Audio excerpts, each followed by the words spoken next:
विद्यार्थियों का स्वागत।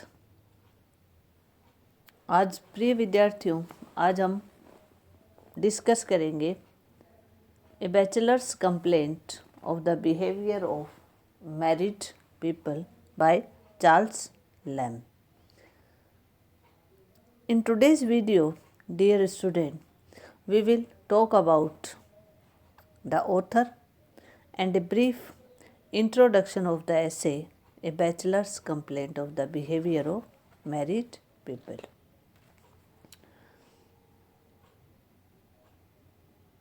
Charles Lamb was an English essayist, poet, and best known for his essays of Elia and for the children's book Tales from Shakespeare. He started his literary career about 1795 when Burke and Gibbon were at the height of their glory. He experimented both in prose and in verse, sonnet making, playwriting, with a mild excursion into fiction. His work as a storyteller is confined to Tales from Shakespeare, written in collaboration with his sister Mary. His adventures of Ulysses, inspired by Chapman's Homer, and Mrs. Leicester's School, consisting of various tables written in joint authorship with his sister Mary. As a critic of literature, Lamb is known for his specimen of English dramatic poets contemporary with Shakespeare. Together with this may be placed Lamb's essay on the tragedies of Shakespeare and that on the genius and character of Hogarth. As an essayist, Lamb is famous for the essays of Elia. The essays were published at intervals in the London magazine and were gathered together and published in two series. They established Lamb in the title, which he still holds, that one of the delightful of English essayists. Charles Lamb was one of the greatest essayists of the 19th century. He has rightly been called the Prince of English essayists. He is the most charming and poetic of English essayists.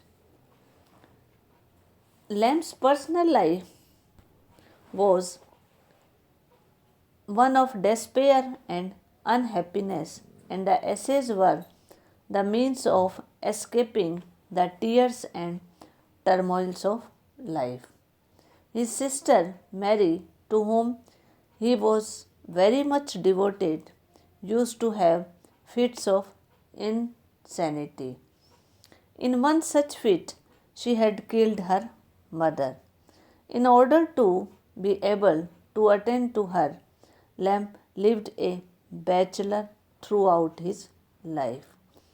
At the age of 17, Lamb obtained an appointment in the East India House, where he remained from 1792 to 1825. Lamb himself was, for a short time, 1795 to 1966, mentally deranged, and the curse of madness acted as a shadow of his life. He was died in 1834. His sister survived after him for 13 years. The essays of Elia are largely autobiographical. They deal with mankind at large as seen through the medium of Lamb's own experiences and impressions. They present with executive humor and pathos and in brilliant style characters that the author has known, recollections of childhood or as the later life, and general comments and criticism. The essay, A Bachelor's Complaint of the Behavior of Married People, is taken from Last Essays of Elia. Now, a brief introduction to the essay, A Bachelor's Complaint to the Behavior of Married People.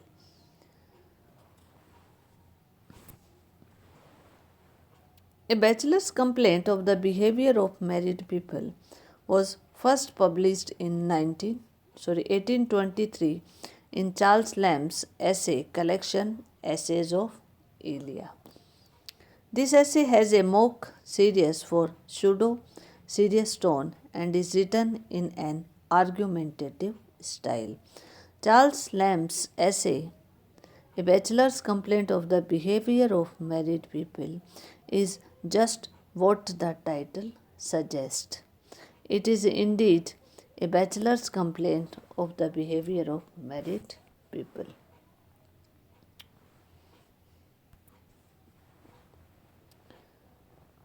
In this essay, it was first appeared in Leigh Hunt's Reflections in 1811. It was reproduced in the London Magazine for September 1822. Lamb remained a bachelor throughout his life. Several factors conspired together to make marriage impossible for him.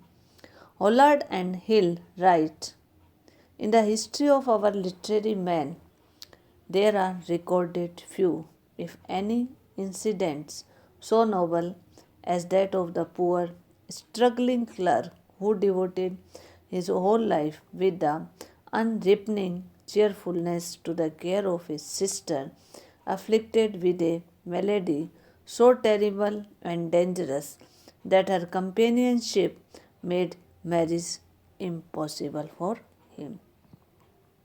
Yet, as Hugh Walker says, no taint of gall passed into the nature so severely tried. In an age when the bitterness of the heart was allowed too often to distill from the pen, Lamb alone was never either wrong headed or wrong hearted. In this essay, Lamb has made a successful and convincing attempt to expose the infirmities of the married people. This indirectly throws much light upon his own peculiar psychology, determined by his single blessedness. The reader cannot but discern a faint but unmistakable note of querulousness sending throughout behind the apparent detachment, banter, and cogency of logic. As we follow the various indictments step by step, taking care to read between the lines, we are able to catch a glimpse of the personality of a man richly endowed with love for children and women as well as for the fireside joys, but obliged by the adverse circumstances of his life to impose upon him the woe of perpetual celibacy, while the natural sweetness of his disposition refused to be soured by the bitter drought of calamity, yet a sense of disappointment must have lingered in some obscure corner of his heart and given birth to an understandable desire to belittle the advantages of the married state and assert his own superiority.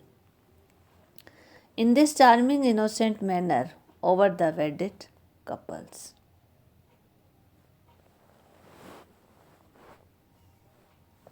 The essay is written in the pure and chaste prose of the 18th century, the prose of Steele and Goldsmith.